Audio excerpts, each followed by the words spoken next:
Hello and welcome back to Money Never Sleeps. My name is Timur from M&A Wealth. If you'd like more information about what you hear during the show, give us a call at 866-973-3627 or visit us online at mnawealth.com. And while at my website, click on the page to check out past shows and subscribe on Apple Podcasts or Spotify.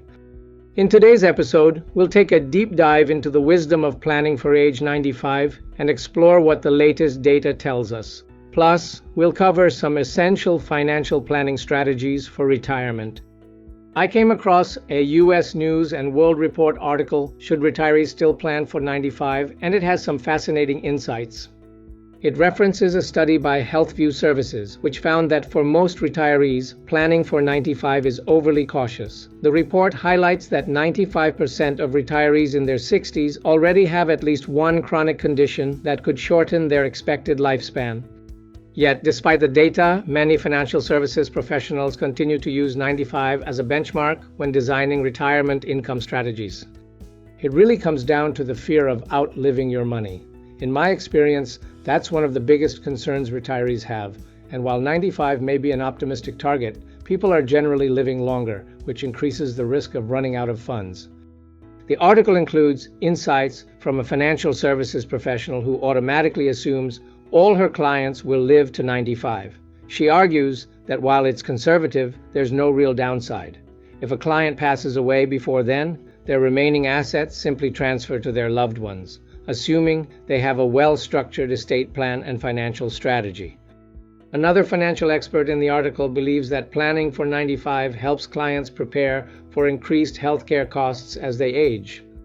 The reality is, even if someone doesn't live to 95, their expenses, especially for medical care, can rise significantly in their later years.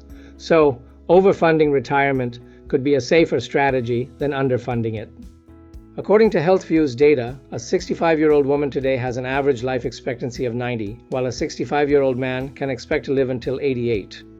Some financial professionals believe that using 95 as a planning target is excessive.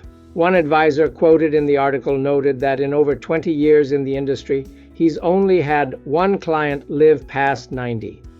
That kind of experience leads some advisors to believe that planning for 95 isn't necessary for most people.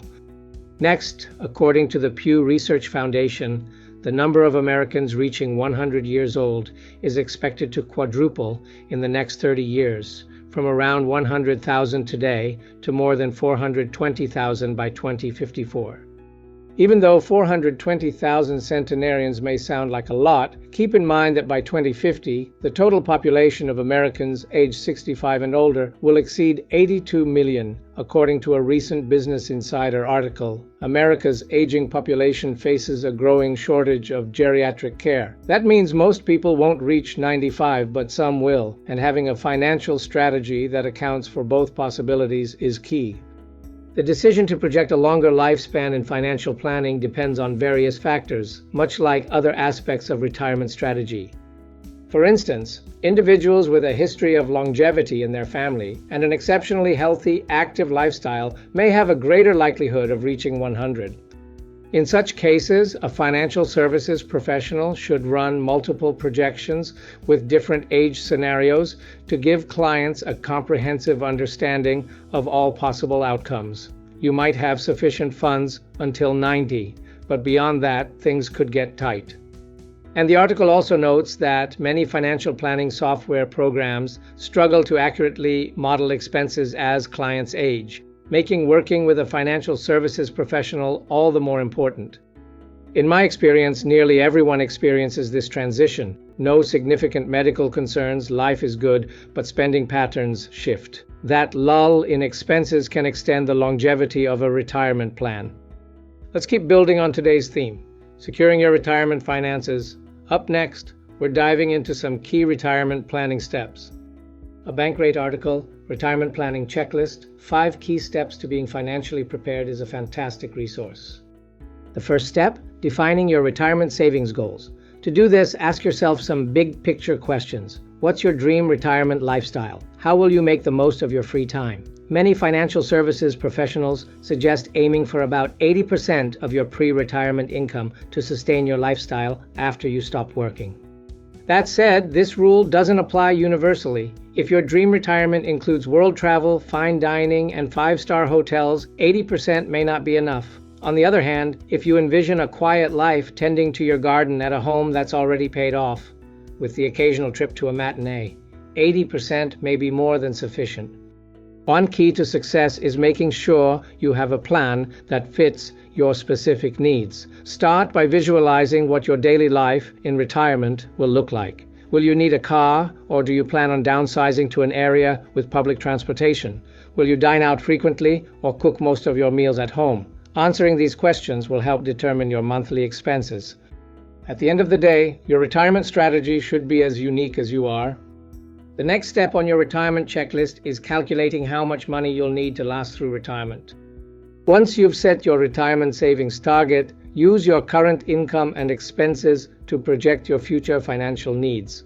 It's also important to consider inflation when making these projections. Prices on everyday items will continue to rise over time, so ensuring your savings grow at a pace that keeps up with inflation is crucial.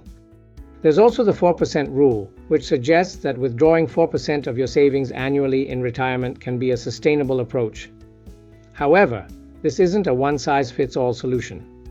Some may need to withdraw more, while others may need less. Working with a financial services professional can help you determine a percentage that aligns with your personal situation. It's also critical to prepare for unexpected expenses that inevitably arise. A broken appliance, an emergency plane ticket, or even a new lawnmower can take a chunk out of your savings. Setting aside funds specifically for emergencies can help keep those costs off high-interest credit cards. Unexpected expenses can do more than just hurt your wallet. They can derail your entire financial plan. The article highlights a New York Life survey that found the average cost of long-term care exceeds $115,000 a year. Many assume they won't need these services until their 80s, but what if circumstances require long-term care in their early 70s? I strongly suggest discussing emergency savings and options for funding your long-term care needs with a financial services professional. Planning ahead can make a world of difference. Additionally, even after retirement, it's essential to monitor your investments, savings accounts, and financial tools just as closely as you did while working. Consider scheduling regular check-ins, either quarterly or annually, to review your financial situation and adjust as needed. Another crucial step, understanding tax-advantaged retirement accounts. First up, we have 401k plans. These employer-sponsored accounts often include a company match and allow tax-deferred contributions, meaning your money grows tax-free until you start making withdrawals after age 59 and a half. Then there's the traditional IRA. Like a 401k, it allows pre-tax contributions with taxes due upon withdrawal. Unlike a 401k, IRAs are managed independently rather than through an employer. Another option is a Roth IRA, where contributions are taxed up front, but withdrawals in retirement are tax-free. Roths may be right for some and wrong for others, so discuss them with your financial services professional before making any final decisions. Beyond these, other useful retirement savings options include simple IRAs, SEP IRAs, and solo 401ks. And don't forget about health savings accounts, HSAs. These accounts provide triple tax advantages, letting you save for healthcare expenses while also reducing your taxable income. Withdrawals are tax-free as long as they're used for qualified medical expenses. Another important takeaway, start saving now, and if you've already started, increase your contributions. The article explains that investing just $500 a month, assuming a 7% return over 30 years, could grow to more than $560,000. But if you can't afford $500, don't worry. Starting with a smaller amount and increasing it over time can still lead to significant growth. Also, consider diversifying your investments. A mix of stocks, bonds, and other assets can help balance risk while allowing your money to grow. If your employer offers a matching 401k contribution, make sure you're contributing at least enough to get the full match. That's free money that can compound over time.